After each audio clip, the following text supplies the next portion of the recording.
You've been able to give back, especially since building your brand? It's been nice being able, and right now it's more so just like, how impactful and how important has your family been throughout this journey, right? Like through your college journey, through NIL, even now that you have graduated? They are the most supportive people in the world. Getting these NIL deals, and I know you said you had an agency, which I'll ask about in a little bit, but when you're getting these NIL deals, like how are you able to kind of leverage that and get more than what they're initially trying to give you? That's really all honestly on my agency. They're the ones who reach out.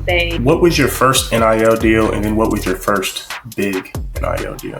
How were you able to get that speaking opportunity, and how was that for you? So much fun. I'm actually petrified of public speaking, and I don't know what happened, but I was so comfortable. What's going on, everyone? Welcome to another episode of Athletes Wisdom Podcast. I'm your host and creator, Alexander Turner. And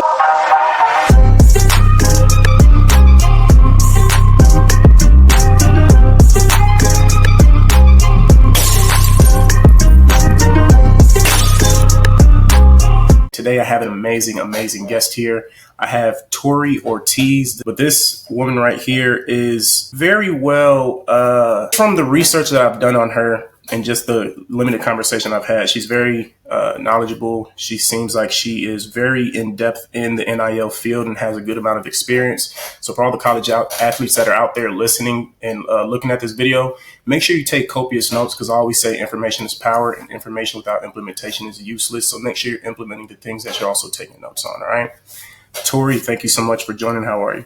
I'm good. Thank you so much for having me. I really appreciate it. Thank you. So like I said, I like diving straight in. So for those who are not familiar about you, right, who don't know who you are, kind of give a quick background of who you are and kind of how you started your journey.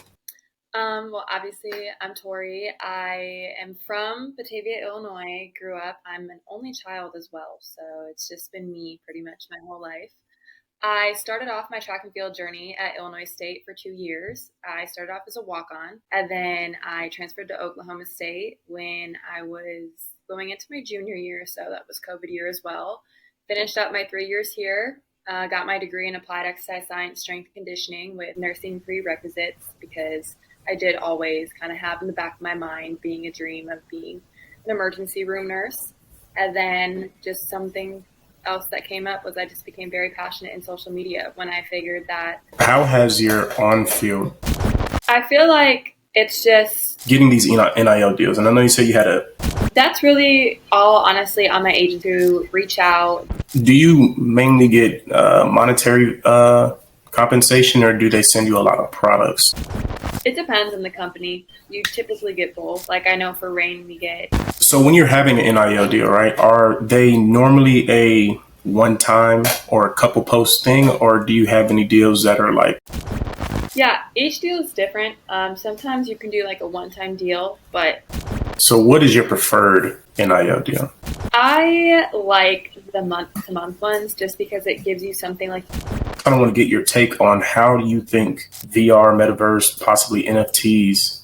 I think VR will play a big role. One, because Meta's always building in their VR world. Kind of talk to me about I want to go back a little bit. Talk to me about your transition, especially like during COVID from Illinois State to Oklahoma, right? Like for one, what made you transfer? And then how was that transfer process for you, especially with NIL kicking in, right? My coach left, so I've had a journey with college coaches. I literally got recruited by one. He left before I even got there. And like you were saying earlier, some schools have a lot of money for NIL. I feel like collectives play a big part in that.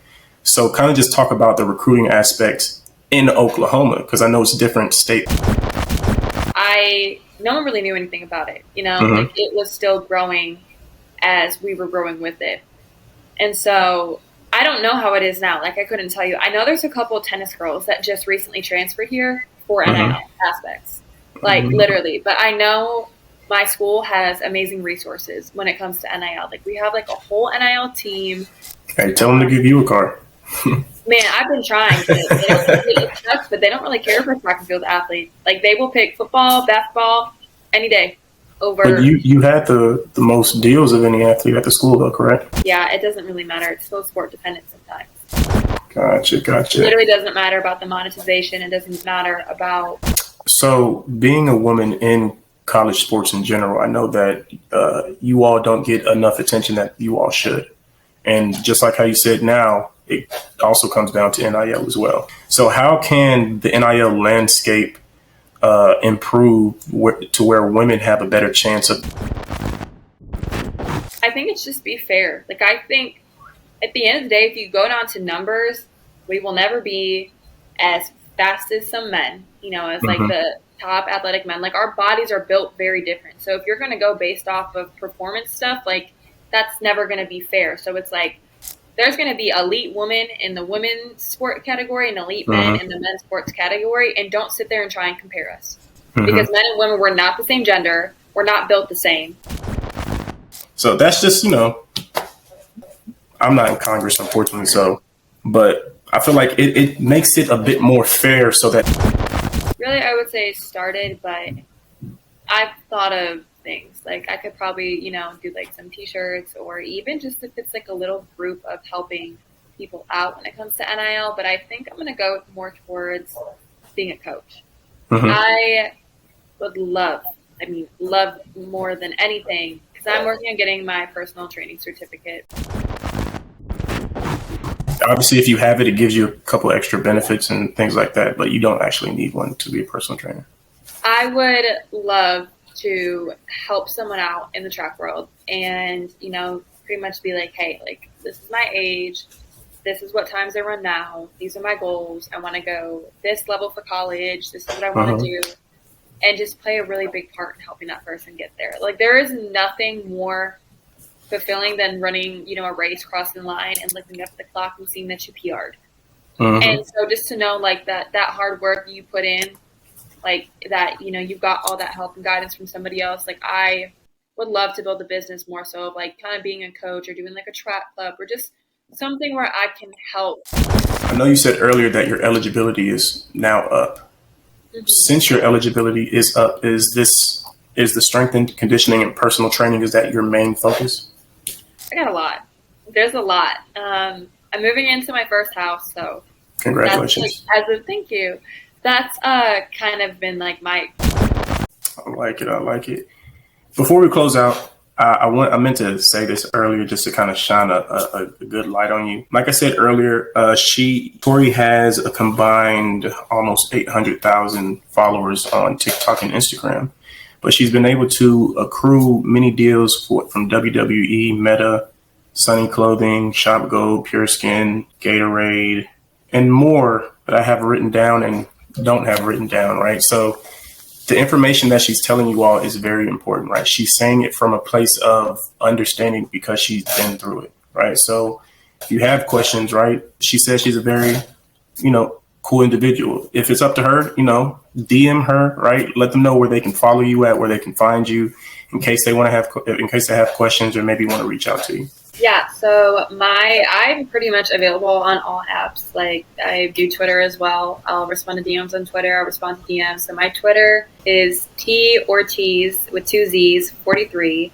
My Snapchat is Tori Ortiz 43. My TikTok is T Ortiz 43. And then my Instagram is tortiz.29. I absolutely love helping people succeed and grow as a person. So please reach out with any questions, and I will always be here for you. Thank you so much for joining the show, Tori. And thank you all for listening. So if you haven't already, go ahead and make sure that you follow her on all of the platforms, right? We'll make sure that they were listed in the video as well.